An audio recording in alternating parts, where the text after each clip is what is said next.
here, but we only have an hour. And it's very hard to fit a Jewish mother into an hour. You know, they don't like being told what to do. So, moving right along. I need another vamp, Isaac.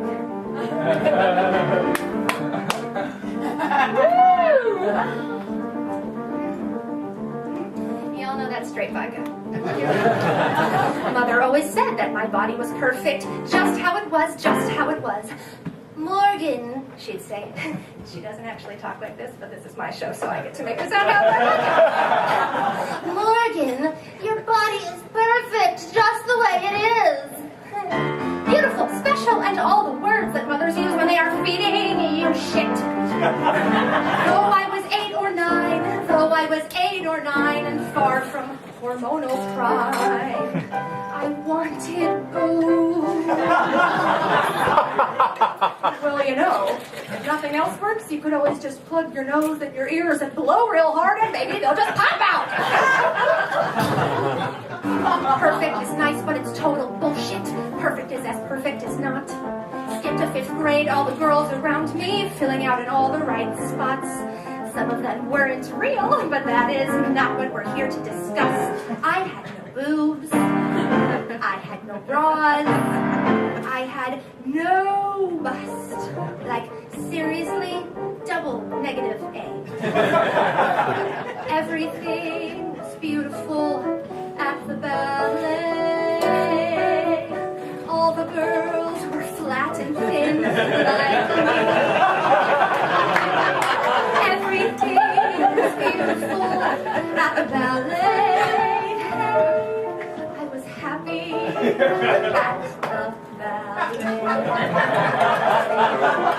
Down the stairs to try another dance class, leaping high with little weight to bear.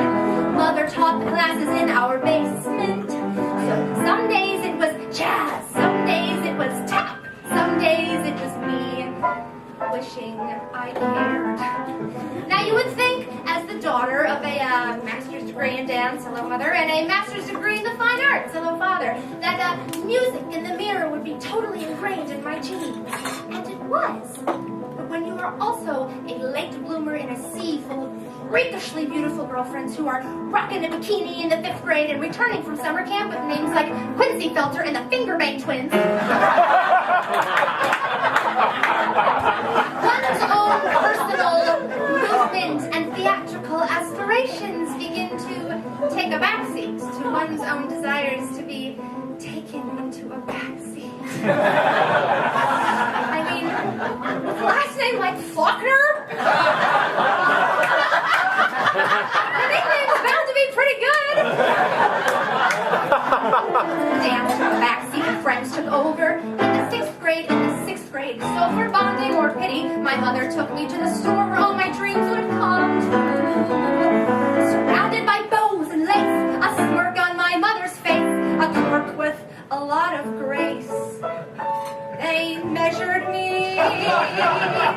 Now, some bras support the hefty sizes. Those were the boobs I had not. And some bras abort cold weather surprises for nipples who stick out a lot. So beautiful, I never lived to see. It was made clear that all those bras were not for me. A smaller size, and then finally the training bra of training bras galore. My days of strapless shoulders now behind me. Yay! I'm happy. Straps on display.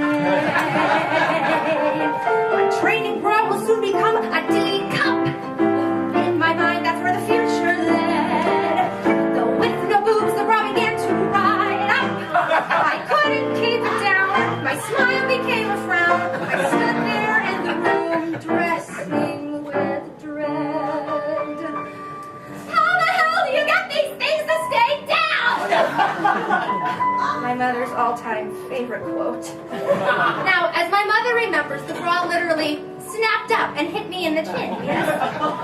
Now, I recall that if I simply took very large breaths and held them, that my chest would expand to a size big enough to, fill out the elastic underwire to come later.